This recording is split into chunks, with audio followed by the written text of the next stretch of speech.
ಕೇರಳಂಗೆ ಇನ್ನೂ ಮುಂಗಾರು ಮಾರುತ ಎಂಟ್ರಿ ಕೊಟ್ಟಿಲ್ಲ. ಕರ್ನಾಟಕಕ್ಕೆ ಇನ್ನೊಂದು ವಾರದ ಬಳಿಕ ಮಾನ್ಸೂನ್ ಲಗ್ಗೆ ಹಾಕಲಿದೆ. ಆದರೆ ರಾಜ್ಯದ ಹಲವೆಡೆ ವರುಣದೇವ ಅಬ್ಬರಿಸ್ತಾ ಇದ್ದಾನೆ. ಜೊತೆಗೆ ಸಾಲು ಸಾಲು ಅವಾಂತರಗಳನ್ನು ಸೃಷ್ಟಿಸುತ್ತಿದ್ದಾನೆ.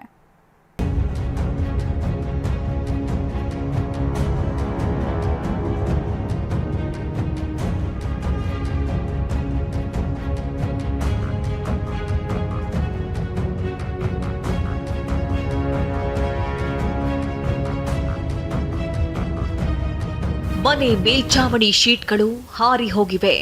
ವಸ್ತುಗಳೆಲ್ಲ ಚೆಲ್ಲಾಪಿಲ್ಲಿಯಾಗಿದೆ. ನಿವಾಸಿಗಳು ಕಂಗಾಲಾಗಿದ್ದಾರೆ. ಮರಗಳು ಬುಡಮೇಲಾಗಿದ್ದು ರೈತರು ಕಂಗೆಟ್ಟಿದ್ದಾರೆ. ಇವೆಲ್ಲ ಮಳೆರಾಯ ಸೃಷ್ಟಿಸಿರೋ ಅವಾಂತರಗಳು. ಕಲ್ಪತರು ನಾಡು ತುಮಕೂರಲ್ಲಿ ಅಬ್ಬರಿಸಿದ ಮಳೆರಾಯ. ಹಾರಿ ಹೋದ ಮನೆಗಳ ಮೇಲ್ಚಾವಣಿ, ಕಾರ್ಮಿಕರು ಕಂಗಾಲು. ತುಮಕೂರು ಜಿಲ್ಲೆಯಲ್ಲಿ ಕಳೆದೆರಡು ದಿನಗಳಿಂದ ಧಾರಾಕಾರ ಮಳೆ ಸುರಿತಾ ಇದೆ. ಮಳೆ ಜೊತೆಗೆ ಗಾಳಿಯೂ ಸೇರಿಕೊಂಡು ಜನಜೀವನವನ್ನೇ ಅಸ್ತವ್ಯಸ್ತಗೊಳಿಸಿದೆ. ವರದಾನವಾಗಬೇಕಾಗಿದ್ದ ಮಳೆರಾಯ ಜನರ ಪಾಲಿಗೆ ಶಾಪವಾಗಿ ಪರಿಣಮಿಸಿದ್ದು ಲಕ್ಷಾಂತರ ರೂಪಾಯಿ ಮೌಲ್ಯದ ಬೆಳೆಗಳು ನೆಲ ಕಚ್ಚಿವೆ.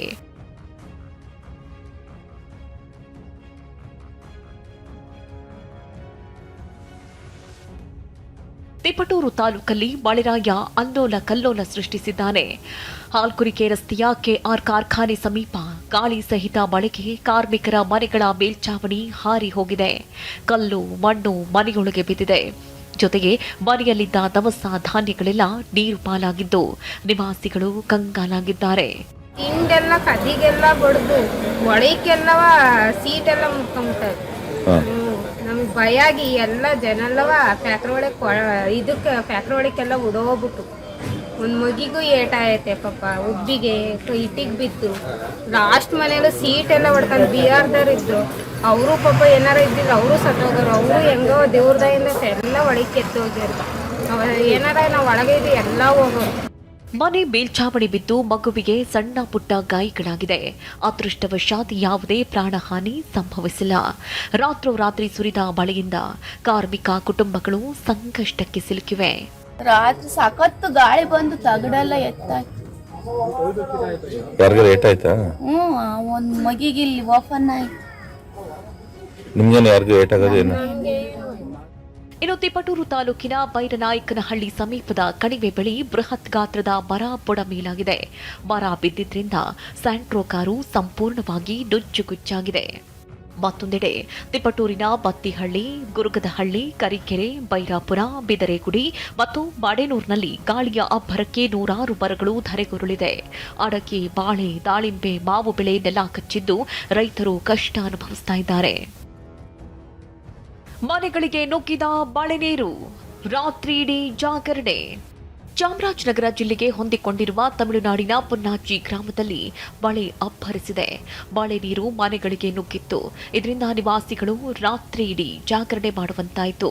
ಮನೆಯಲ್ಲಿದ್ದ ದಿನಸಿ ವಸ್ತುಗಳು ನೀರು ಪಾಲಾಗಿದೆ. ಚರಂಡಿ ಶುಚಿಗೊಳಿಸದ ಗ್ರಾಮ ಪಂಚಾಯಿತಿ ಅಧಿಕಾರಿಗಳ ವಿರುದ್ಧ ಆಕ್ರೋಶ ವ್ಯಕ್ತಪಡಿಸಿದ್ರು. ನಮಗೆ ತುಂಬಾ ನೀರು ಹೋಯ್ತದೆ ಇಲ್ಲಿ. ನಮಗೆ ಇದನ್ನ ಪಂಚಾಯತ್ಗೆ ಹೇಳಿ ನಮ್ಗೇನಾದ್ರೂ ಇಲ್ಲಿ ವ್ಯವಸ್ಥೆ ಮಾಡಿಕೊಡ್ಬೇಕು. ರಾತ್ರಿ ಟೈಮ್ನೆಲ್ಲ ಆಚೆ ಕಡೆ ಬರೋಕ್ಕಾಗಲ್ಲ. ನಮ್ಗೆ ವರ್ಷ ಪೂರ್ತಿ ಬೇಸಿಗೆಲಂತೂ ಪರವಾಗಿಲ್ಲ. ಆದರೆ ಮಳೆಗಾಲ ಶುರುವಾಯ್ತಂದ್ರೆ ನಮಗೆ ತುಂಬ ತೊಂದರೆ. ಇವಾಗ ಆಳದಲ್ಲೇ ಇರಬೇಕು ಇಲ್ಲಿ ನೀರ್ಲಿ.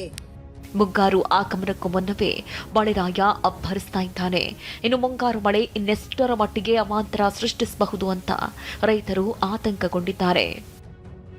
ತುಮಕೂರಿನಿಂದ ಜಗದೀಶ್ ಜೊತೆ ಸೂರಜ್ ಪ್ರಸಾದ್, ಟಿವಿ9 ಚಾಮರಾಜನಗರ. ಈಗ ರಾಜ್ಯದ ಸಂಕ್ಷಿಪ್ತ ಸುದ್ದಿಗಳ quick round up. Uttara Kannada ಜಿಲ್ಲೆಯಲ್ಲಿ ನಾಳೆಯಿಂದ 3 ತಿಂಗಳ ಕಾಲ ಜಲಸಾಹಸ ಕ್ರೀಡೆಗೆ ನಿರ್ಬಂಧ ಹೇರಲಾಗಿದೆ. ಮಳೆಗಾಲ ಆರಂಭವಾಗುವ ಹಿನ್ನೆಲೆ ಪ್ರತಿ ವರ್ಷದಂತೆ ನಿರ್ಬಂಧ ವಿಧಿಸಿದೆ.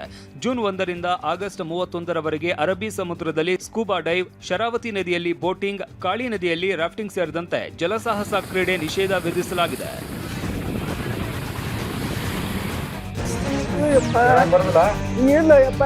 ಆಸ್ತಿಯಲ್ಲಿ ಪಾಲು ತರದಿದ್ದಕ್ಕೆ 78 ವರ್ಷದ ವೃದ್ಧ ತಾಯಿಯನ್ನ ಪಾಪಿ ಪುತ್ರ ಹೊರಹಾಕಿದ್ದಾನೆ. ಬೆಳಗಾವಿ ಜಿಲ್ಲೆಯ ರಾಯಬಾಗ ತಾಲೂಕಿನ ಮಾಡಲಗಿ ಗ್ರಾಮದಲ್ಲಿ ಘಟನೆ ನಡೆದಿದೆ. ತವರು ಮನೆಯಲ್ಲಿ ಆಸ್ತಿಯಲ್ಲಿ ಪಾಲು ತರುವಂತೆ ತಾಯಿ ಸತ್ಯವಾಗಿ ಪುತ್ರ ಹಾಲಪ್ಪ ಬೇಡಿಕೆ ಇಟ್ಟಿದ್ದಾನೆ. ಆದ್ರೆ ಆಸ್ತಿಯಲ್ಲಿ ಪಾಲು ತರದ್ದಕ್ಕೆ ಅಮ್ಮನಿಗೆ ಹಲ್ಲೆ ಮಾಡಿದ್ದಾನೆ. ತಾಯಿ ಹೆಸರಲ್ಲಿದ್ದ ಪೆನ್ಷನ್, ಗೃಹಲಕ್ಷ್ಮಿ ಹಣ ಕಸಿದುಕೊಂಡು ಮನೆಯಿಂದ ಹೊರಹಾಕಿದ್ದಾನೆ.